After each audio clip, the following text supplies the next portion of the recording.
I'm Christina Moy, and welcome to the Digipalms podcast.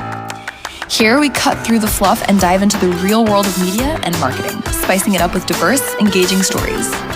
Each episode brings you actionable insights and practical tips from our own marketing adventures.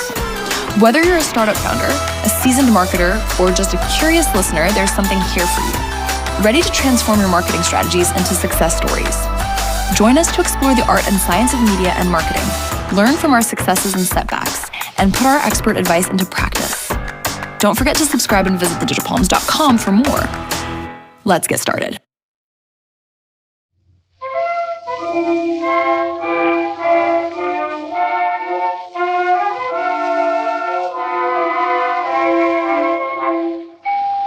Why do you try to awaken memory?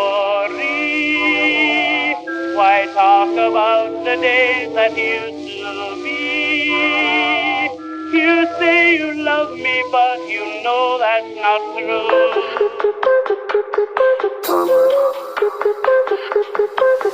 Make it timeless.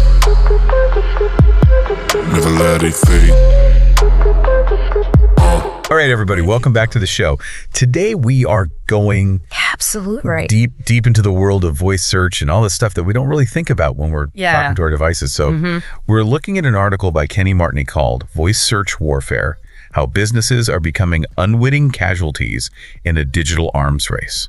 It's a great article and very relevant, I think, and a little bit frightening when you think about it. Yeah, the Digipalms, which is a company that helps businesses to navigate this whole world of voice search and digital marketing. Yeah. So he's definitely the expert here and knows what he's talking about. Yeah. So let's jump right into it. So how is it that businesses are becoming unwitting casualties? Yeah. What is voice search warfare? Well, it's basically the idea that our voice assistants that we use every day, like Alexa and Siri and Google Assistant, are actually being used as weapons against businesses. Wow. Okay. Yeah. And the way that works is that these devices are constantly learning from the data that's being fed to them, and that data can be manipulated by competitors or anyone really who wants to harm a business. Okay. So how is that happening? Can you give us an example of? Yeah, sure. So there was a case of a coffee shop in Seattle that lost, I think it was 40% of its customers overnight. What, 40% overnight? Yeah, they lost almost half their customer base because a competitor figured out how to game Alexa's algorithm. Okay, how did they do that? Did they hack into Alexa? Well, no, they didn't have to hack into it. They just had to understand how it worked. They realized that Alexa relies on conversational language and emotional cues to determine what results to give. Okay. So what they did was they flooded online forums and review sites with fake reviews. Fake reviews. Okay. But these weren't your typical 5-star great service reviews. Right. These were very dramatic and exaggerated reviews like, I would rather drink battery acid than another latte from this place. Wow, things like that. So what happened was when people started asking Alexa for the best coffee near me, it started picking up on these really negative reviews and associating that coffee shop with negative outcomes. Wow. And I guess people don't really question those results. They kind of assume that Alexa knows best. Well, I mean, Alexa's supposed to be giving you the best information or the most accurate information. So exactly. Yeah, people trust it. People trust it. And they just stop going to that coffee shop. Wow, that is crazy. Just from a few fake reviews. Crazy. And exaggerated language. Wow. Okay, so that's just one example. What are some other things that people are doing? Well, there's also something called keyword poisoning. Okay. Where basically rivals are paying freelancers to deliberately sabotage search results. Okay, how does that work? So let's say you're a plumber in Austin, Texas. Okay. And you have a competitor who wants to put you out of business. They could hire people to repeatedly tell their Alexa devices to avoid your company. So don't ever call this plumber. Yeah, exactly. Stay away from this guy. He's terrible. Oh, wow. And because these voice algorithms learn from real conversations happening globally, if thousands of people are telling Alexa to avoid you, the algorithm is going to take notice. Wow. So someone in the UK could be Absolutely. Messing with my business here in the US just by talking to their Alexa. Yeah, and you would never know why your business was suddenly tanking. Wow, so it's kind of like a digital whispering campaign. Exactly. That's scary. Yeah, and it's getting harder and harder to detect and combat these attacks. Okay, so we've got fake reviews, we've got keyword poisoning. What else? Well, this is where it gets really interesting. Okay. We're now seeing the emergence of AI-generated voice clones. Whoa, hold on. AI voice clones. What does that mean? It means that with just a few minutes of audio, someone can create a digital doppelganger of your voice. So like a robot that can talk like me. Not a robot exactly, but a computer program that can perfectly mimic your voice. So they could use that to, what? Like leave fake reviews pretending to be a customer? Exactly. Or they could call your customers and pretend to be you. Oh my gosh. Or they could use it to spread misinformation about your business. That is terrifying. So anyone with a little bit of tech savvy could potentially create a whole army of fake customers. It's a real threat. And spread lies about my business. Wow. And the scariest part is that AI is getting so good at this that it's becoming increasingly difficult to distinguish between real and synthetic audio. Even for experts. Even for experts, sometimes it's impossible to tell the difference. Wow, this is some serious Black Mirror stuff going on here. It is. It's a whole new level of digital deception. Okay, but surely there must be ways to fight back against this. Businesses can't just sit there and be victims. You're right. There are ways to fight back. And that's where things get really interesting. Some businesses are adopting what we call voice search jujitsu. Okay, voice search jujitsu. I like the sound of that. Tell me more. It's the art of turning these negative tactics into positive opportunities. Okay, give me an example. So there's a fitness studio in Toronto called Electric Soul. Electric Soul, okay. And they were being targeted by competitors who were trying to associate their name with injuries. Oh, like if you go to Electric Soul, you're going to get hurt. Yeah, exactly. Like, stay away from that gym. It's dangerous. Sneaky. But instead of panicking or trying to debunk the rumors, Electric Soul did something brilliant. Okay, what did they do? They launched a viral TikTok challenge encouraging people to ask Alexa, how do I get Electric Soul level abs? Whoa, what? That is amazing. Yeah, so instead of their name being associated with injuries, it became associated with fitness goals and aspirations. So they basically turned a negative into a positive. Exactly. They used the attacker's own tactics against them. That's so clever. Okay, so it's not just about defense, it's about using these same tactics for good. Right. It's about understanding how these algorithms work and using that knowledge to your advantage. This is pretty empowering. I mean, it's scary, but it's also kind of exciting to see how businesses are finding ways to fight back. It is. It's a whole new world out there, and the rules are still being written. Absolutely. So what are some other ways that businesses can protect themselves? Well, one of the most important things is to understand the power of localized voice SEO. Localized voice SEO. What is that? Well, unlike typed searches, voice searches often include hyperlocal cues. Like what? Like, people are more likely to ask, find me a coffee shop near the park, rather than just coffee shops. Right, because they're using their voice and they're actually talking to their device. Exactly. So they're going to use more natural language. And they're more likely to be looking for something specific to their location. So how can businesses optimize for that? Well, there's a bookstore in Denver that saw amazing results simply by training their staff to casually mention their proximity to a popular landmark that Alexa frequently recommends. Oh, so they're kind of hijacking Alexa's recommendations. In a way, yes, but it's a totally ethical way to do it. It's working. It is. They saw a huge spike in voice referrals just by weaving that phrase into their conversations with customers. That's brilliant. Okay, so we've got voice search jujitsu, we've got localized voice SEO. What else? Well, we also have to talk about Amazon's role in all of this. Yeah. You mentioned earlier that they admitted that 1 in 5 voice search results are manipulated. Yeah, they know this is happening and they're trying to address it. So what are they doing? Well, their solution is a bit controversial. They've introduced a $10,000 per month voice integrity subscription for businesses. $10,000 a month? Yeah. That's a lot of money. It is, especially for smaller businesses. It seems kind of unfair. I mean, are they basically saying that only the wealthy can afford to protect themselves? Well, it definitely raises some questions about accessibility and fairness. So what about businesses that can't afford that subscription? Are they just left to fend for themselves? Not necessarily. Remember Electric Soul, the gym in Toronto? Yeah, the TikTok guys. Well, they came up with a clever workaround. They created their own Alexa skill. What's an Alexa skill again? Yeah. It's basically a mini app for Alexa that allows businesses to create custom voice experiences. Okay.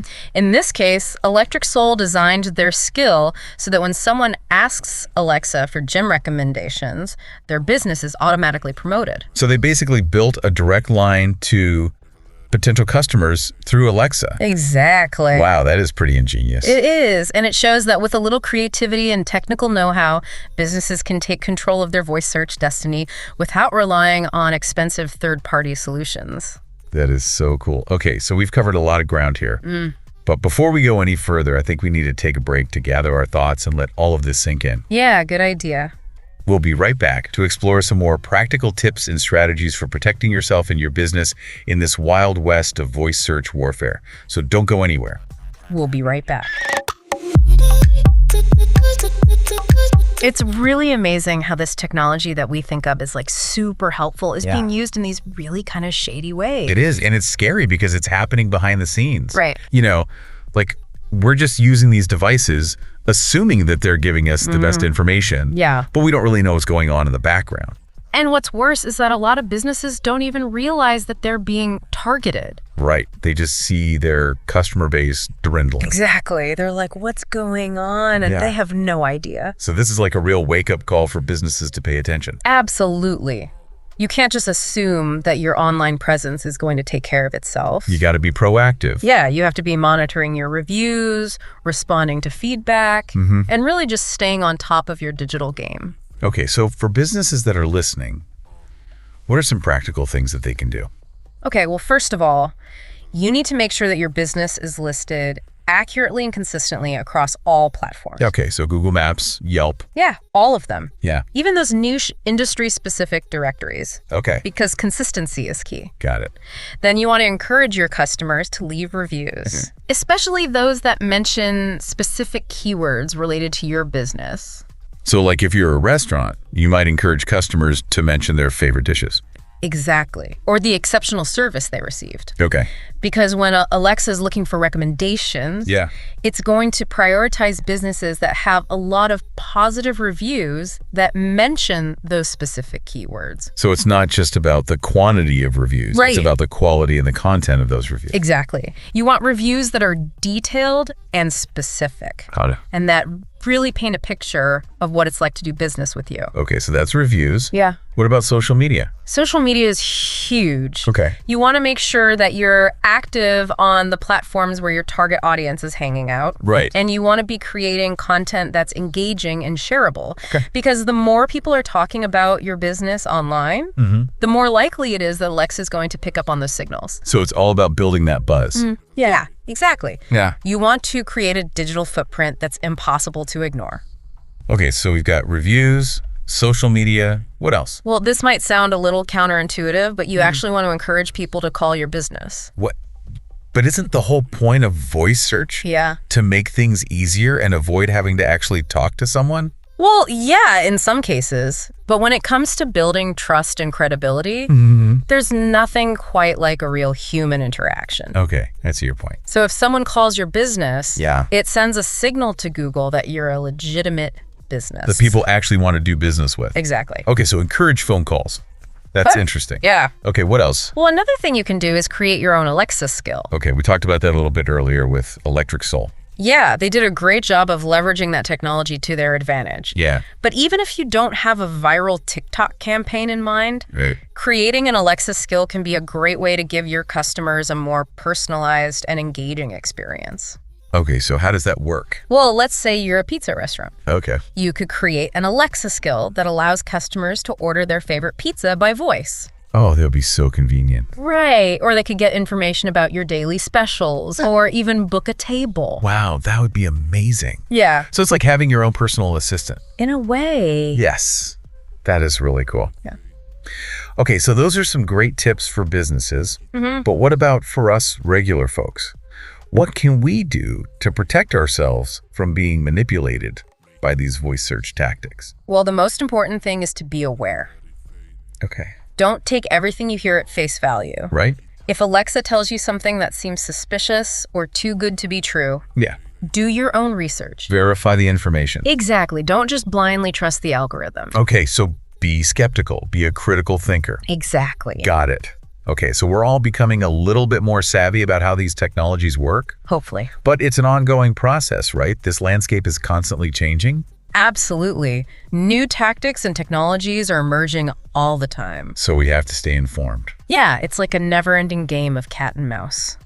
So how can we stay ahead of the curve? Well, one way is to follow experts like Kenny Martini and the Digipalms. Right.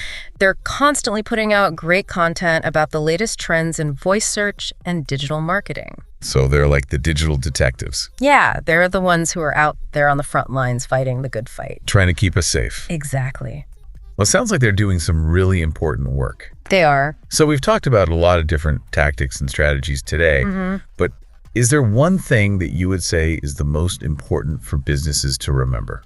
Well, I think the most important thing is to be authentic. Okay. Don't try to game the system or trick the algorithm. Right. Just focus on providing a great product or service and building genuine relationships with your customers. Because ultimately, that's what's going to matter most. Absolutely. Yeah. At the end of the day, it's all about people. People connecting with people. Exactly. And that's something that no algorithm can ever replace. Well said. I think that's a great note to end on. It is. So thank you so much for sharing your insights with us today. My pleasure. And for listeners who want to learn more about the Digipalms and Kenny Martini's work, we'll be sure to include all the relevant links in the show notes. Sounds good. All right, everyone, that's all the time we have for today. But before we go, we want to leave you with a question to ponder. How can you use the power of voice search to make a positive impact on the world? We'd love to hear your thoughts. So share them with us on social media or send us an email. Until next time, stay curious, stay skeptical, and stay informed. Yeah, they kind of like hacked the system in a good way. Yeah, they did. They used their knowledge to their advantage. It's pretty inspiring, actually. It is. It shows that you don't have to be a huge corporation to compete in this space. Right. You can be a small business and still find ways to make your voice heard. Exactly. Okay, so we've talked about a lot of different tactics. Yeah, we have. Both good and bad. Both sides of the coin. But I think the most important takeaway here is that voice search is here to stay. Oh, absolutely. And it's only going to become more prevalent in our lives. Yeah, I mean, think about it. We're already using voice assistants for everything. Yeah, ordering groceries, setting alarms. Controlling our smart homes. Yeah. It's only a matter of time before voice search becomes the dominant way we interact with the internet. So businesses really need to start paying attention now. Yeah, if you're not already thinking about how voice search is impacting your business, you're already behind the curve. So what are some of the key things that businesses should be focusing on? Well, first of all, you need to make sure that your website is optimized for voice search. Okay, so what does that mean exactly? It means using natural language and long-tail keywords. Okay. Because people talk differently than they type. Right. So you need to make sure that your content reflects that. So instead of saying like, best pizza, I should be saying, what's the best pizza place near me? Exactly. Okay, that makes sense. Wow. What else? Well, you also need to make sure that your business information is consistent across all platforms. Okay, so Google Maps, Yelp, all that stuff. All of it. Because consistency is key for voice search. Got it. And then, of course, you need to be thinking about how you can create a more personalized and engaging experience for your customers through voice. Okay, so like the Electric Soul example with their Alexa skill. Yeah, exactly. That's a great example of how you can use voice to really connect with your audience. So it's not just about being found. Right. It's about building relationships. Exactly. That's really cool. Okay, so there's a lot for businesses to think about here. There is. But it's an exciting time to be in this space. Yeah, I mean, it's a little bit scary. It is. But it's also full of opportunity. Absolutely. Well, I want to thank you again for coming on the show today and sharing your insights with us. It was my pleasure. It's been a really fascinating conversation. I agree. And for listeners who want to learn more about the Digipalms and Kenny Martini's work, we'll be sure to include all the relevant links in the show notes. Sounds good. All right, everyone. That's all the time we have for today. But before we go, we want to leave you with a question to ponder. What role do you think voice search will play in our lives in the future? We'd love to hear your thoughts, so share them with us on social media or send us an email. Until next time, stay curious, stay skeptical, and stay informed. Make it timeless. I am Christina Moy, and thank you for tuning into the Digipalms podcast. Don't leave just yet. Subscribe to our community and never miss out on our cutting-edge discussions. See you next time.